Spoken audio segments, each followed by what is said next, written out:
warahmatullahi wabarakatuh. Bertemu kembali dengan kita di channel pembelajaran ini. Hari ini kita akan belajar matematika, tetap masih di kelas 8. Mari kita ikuti pembelajarannya.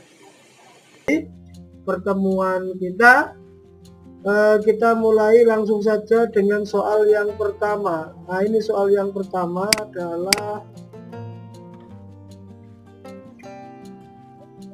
perhatikan gambar berikut.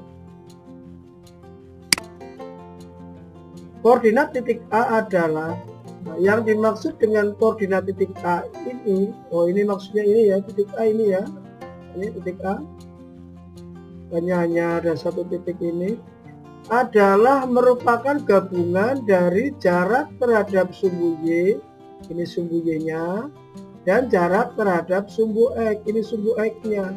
Jadi jarak terhadap sumbu Y, saya tulis ya ini, jarak terhadap sumbu Y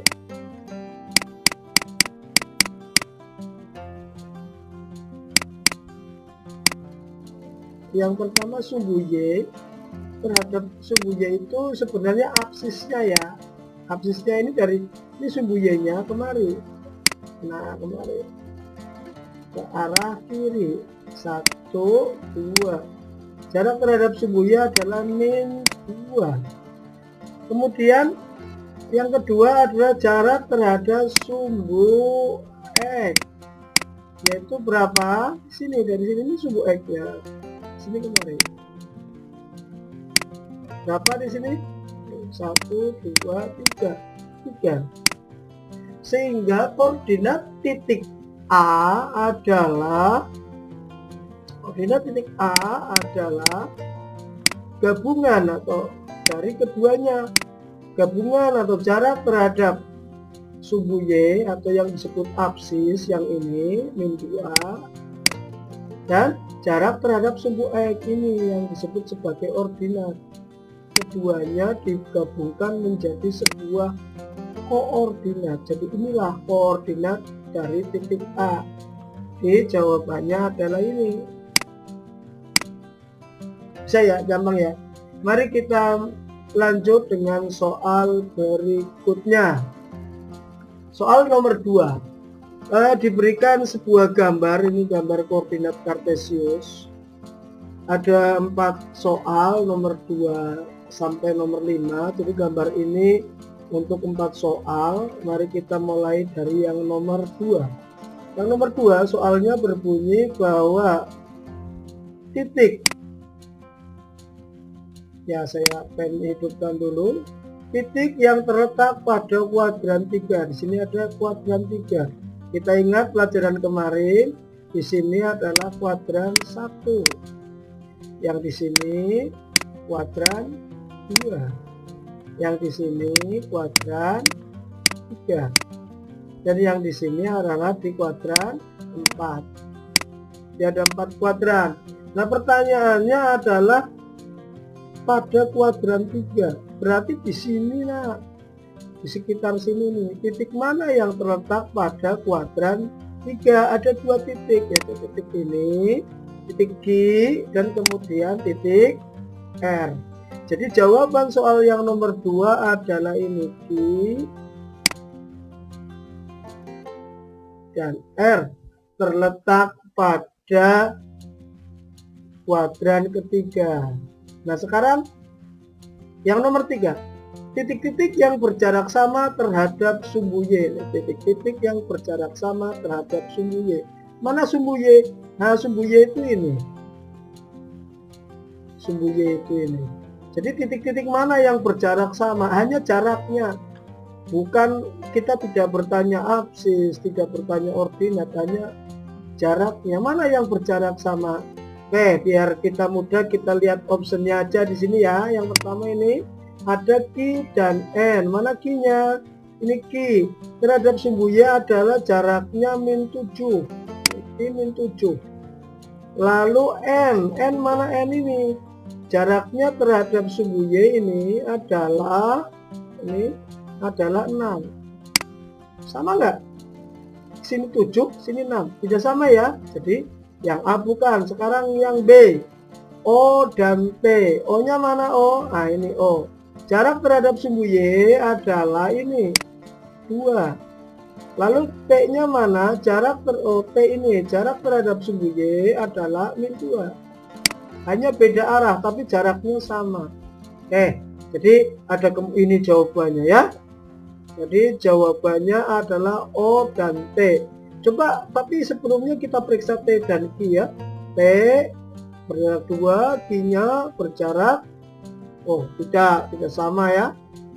P dan Q ya, P dan Q juga tidak sama, 10 sama 7. Jadi jawabannya adalah titik-titik yang berjarak sama terhadap sumbu Y adalah O dan T.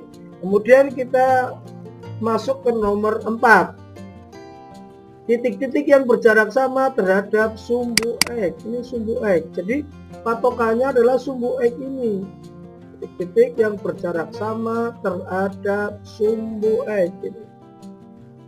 Nah, mari kita lihat. Kita langsung lihat optionnya saja ya, biar terarah. Q dan N. Q-nya mana? Q-nya ini. Jadi jarak terhadap sumbu X itu ini. Min 9. Lalu N. Jaraknya adalah ini. Berarti 4. 9 sama 4 beda jaraknya. Bukan itu ya. Sekarang O dan T. Ini O jaraknya 5 min ya 5 ya, min karena ke bawah. T adalah jaraknya 9. Tidak sama. Lalu T dan Q. T nya 9, Q nya adalah min 9. Ya ini 9 jaraknya, arahnya ke atas, ini 9 tapi di bawah, tapi jaraknya sama, sehingga jawabannya adalah T dan I. Berikutnya yang nomor 5, posisi titik M dan R. Oke, saya ganti dulu warnanya agar nanti berbeda karena sudah ini udah buat coret-coret.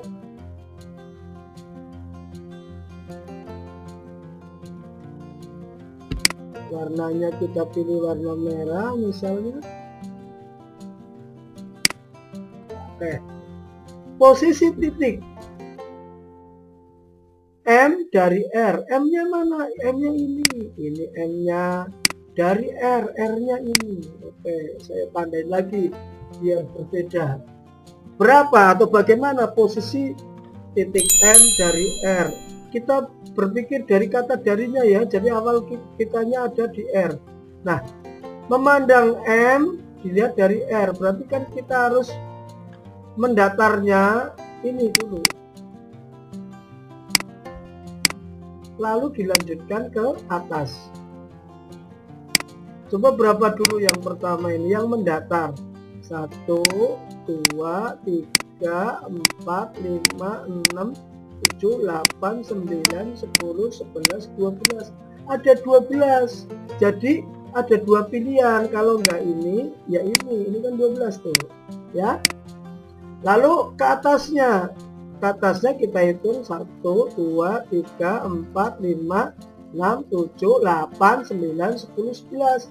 Jadi ke atasnya 11. Maka posisi titik M dari R adalah 12 ke kanan dan 11 ke atas. Jawabannya adalah ini. Inilah titik M dari R, yaitu 12,11. Kita lanjut kepada soal berikutnya. Nomor 6 ini. Pada kuadran 4, absis dan ordinat berturut-turut bernilai. Kita gambarkan saja di sini ya. Pada kuadran 4. Oke, kita gambarkan dulu di sini. Ini anggaplah sebuah kuadran. Ini 1, ini 2, ini 3, ini 4. Nah, pada kuadran keempat adalah, oke kita ulas dulu sebentar. Di sini adalah absisnya positif, ordinatnya negatif. Di kuadran 2 absisnya negatif, ordinatnya positif. Di kuadran 3 absisnya negatif, ordinatnya juga negatif.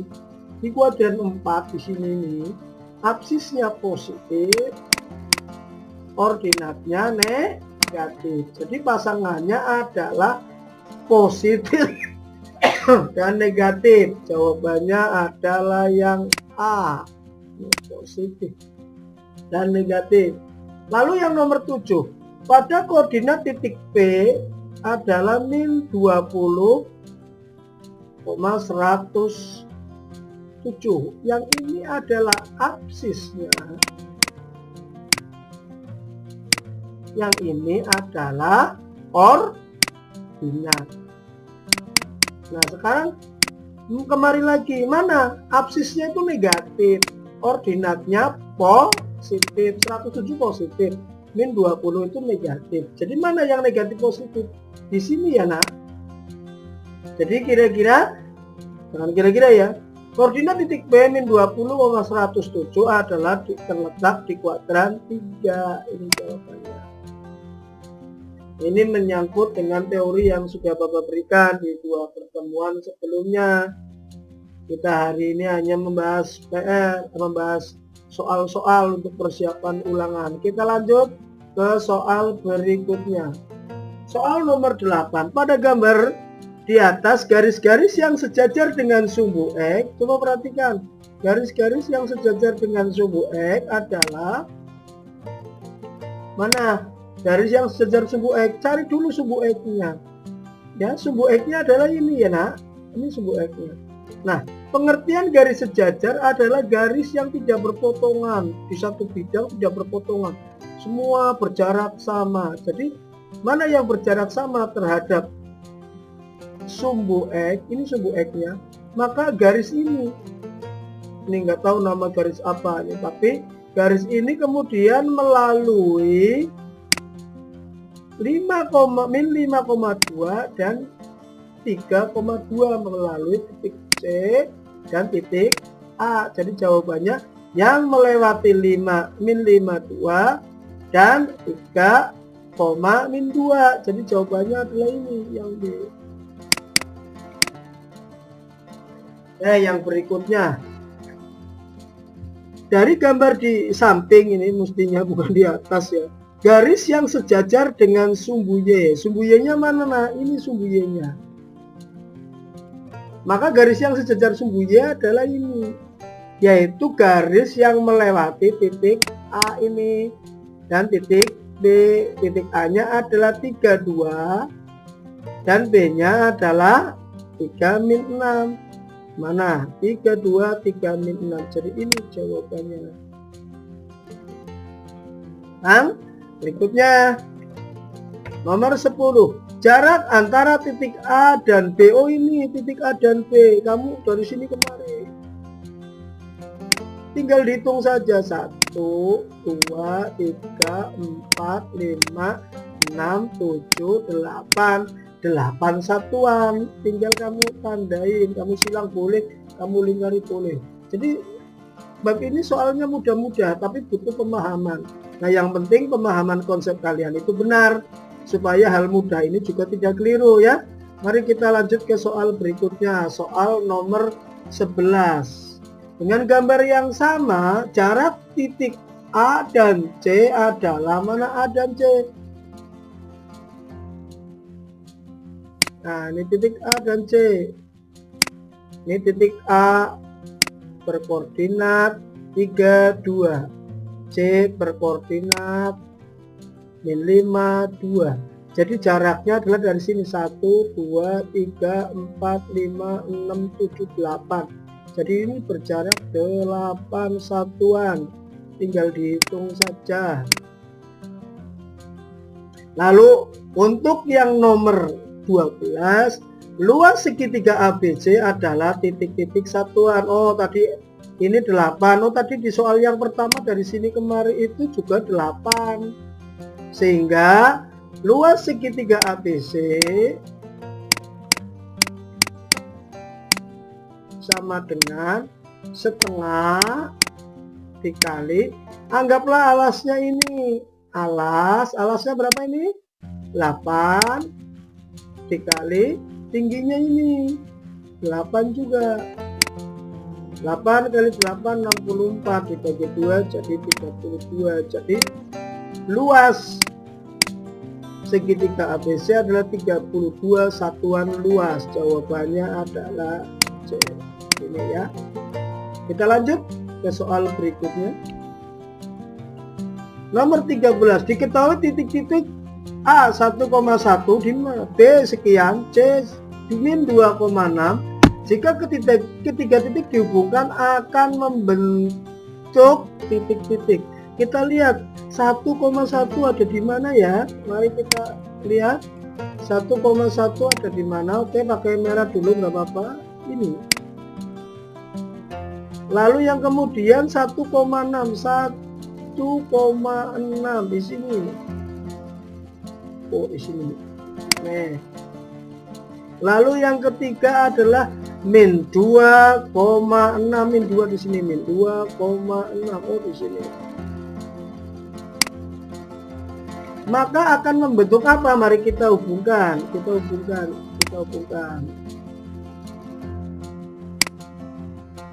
Wah, ternyata segitiganya adalah segitiga siku-siku.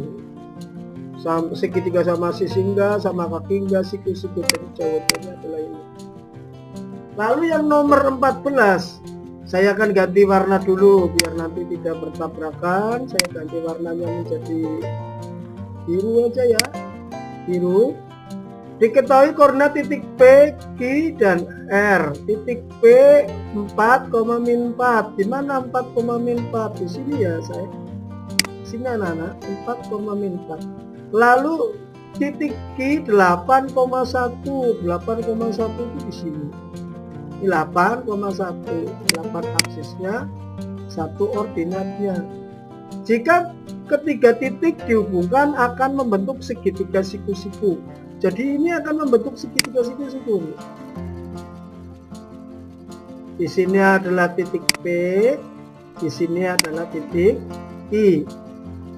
Maka koordinat titik R adalah ada berbagai. Jawabannya tidak satu, tapi kita sesuaikan nanti dengan yang pertama. Mungkin kita segitiga siku-sikunya begini. Di sini, jadi di sini juga ada sebuah koordinat yang memungkinkan, yaitu 8, min 4. Ada nggak di sini? Ternyata nggak ada. Nanti kita cari yang lain. Coba yang ini, yang dari titik ini mendatar. Ini juga siku-siku. Ya, titik ini juga memenuhi syarat. Ini koordinatnya adalah 4,1. Adakah di sana? Jadi titik R bisa di sini 4,1, walaupun di sini juga bisa. Jadi ada dua pilihan dalam hal ini, walaupun yang lain juga mesti ada, tidak harus begini, tapi paling tidak kita sudah menemukan jawabannya. Ternyata R-nya di sini akan membentuk segitiga siku-siku. Jadi jawabannya adalah D. Ya, kita lanjut kepada soal berikutnya. Nomor 15. Titik-titik yang berjarak 6 satuan terhadap sumbu X adalah terhadap sumbu X. Mana sumbu X-nya, nak? Ini ya, nak. Terhadap sumbu X. Ini sumbu X-nya. Yang berjarak 6, berarti di sini dong. Nah, di sini nih berjarak 6. Di bawah juga ada jarak 6. Kira-kira titik mana? Ya, yang memotong titik ini sama D sama F. Ini hanya jarak, bukan arah. Jadi jarak itu sama, arahnya memang berbeda. Kalau kita berbicara ordinat, titik D dengan titik F beda ordinatnya. Yang satu positif, yang satu negatif. Tetapi manakala kita berbicara jarak terhadap sumbu X, jaraknya sama. Ini jaraknya sama dengan ini. Ya, jadi jawabannya adalah titik D dan titik F. Ini ya, nak. Oke. Nomor 16. Titik yang berjarak sama terhadap sumbu Y. Kita ganti warna dulu supaya tidak tabrakan ya. Oke, sama warna merah. Titik berjarak sama terhadap sumbu Y. Mana sumbu Y-nya ini ya, nak? Ini sumbu Y-nya. berjarak sama. Oh, berjarak 4. Ya, cari aja angka 4 di sini. Ini 4. Kita garis. Kali aja ada beberapa. Ini juga 1, 2, 3, 4 kita garis. Ternyata melewati beberapa titik. Titik yang pertama ini, titik yang kedua ini. Jadi titiknya adalah titik B dan C. Oh, ini titik B dan C. Jawabannya adalah D. Cukup jelas ya. Kita lanjut ke soal berikutnya, yaitu soal 17, 18, 19, dan 20. Nomor 17. Lanjut aja. Nomor 17. Garis K dan garis L adalah dua garis yang K itu mana? Ini K ini. K. Oke, garis K. Dan L ini. Dua garis ini terletak pada bidang yang sama dan selalu berjarak sama. Ini jaraknya selalu sama. Maka kedua garis ini disebut sebagai dua garis yang sejajar. Berarti jawabannya adalah Depok. Garis sejajar. Lalu yang nomor 18, garis M dan garis L, dua garis. Yang M yang mana? Oh, M yang ini. Ini M. Lalu L-nya yang ini. Ini M nih. Garis M ini, garis L ini ternyata berpotongan di sini. Berpotongannya siku-siku. Ini siku-siku nih. Maka dua garis ini terletak pada satu bidang yang sama dan berpotongan siku-siku. Maka dua garis ini disebut dua garis yang saling tegak lurus. Lalu yang nomor 19. Koordinat titik potong garis M dan K. Ini M-nya, perhatikan. Ini M-nya, ini K-nya. Berpotongan di sini. Berapa koordinatnya? Ini. Berarti di sini min 5 dan 3. Koordinatnya adalah min 5, 3 ini. Lalu yang nomor 20, ini nomor terakhir kayaknya di pertemuan kita ini. Koordinat titik potong antara garis N dan garis K. N-nya mana? Oh, N ini garis N ini. Dan garis K yang ini. Berpotongan di titik ini ya nak. Ini titiknya. Berapa gradiennya? Ya cari dulu absisnya. Absisnya ini 2. Dan ordinatnya adalah 3. Jadi titik potong ini adalah 2,3. Bisa ya? Mana ini jawabannya? Jadi soal-soal ini adalah soal-soal yang mudah, namun biarpun mudah tetap harus dengan konsep yang sama atau yang benar ya. Konsepnya harus benar. Dua video kemarin yang kita pelajari adalah membahas ini, membangun konsep yang benar. Jadi konsepmu dibenerin dulu ya nak ya, supaya belajar matematikanya benar dan ini akan berguna buat selanjutnya. Selesai ya coy. Nah, semoga pembelajaran ini bisa bermanfaat bagi kalian. Terus siap-siap. Nanti habis belajar ini, biasanya habis bahas soal, kita akan ambil nilai ulangan harian. Yang untuk ini adalah harian yang kedua. Jangan lupa kamu harus belajar. Kamu boleh nanti bolak-balik buka video ini untuk belajar. Oke, terima kasih. Semoga bermanfaat bagi kalian semua. Wassalamualaikum warahmatullahi wabarakatuh.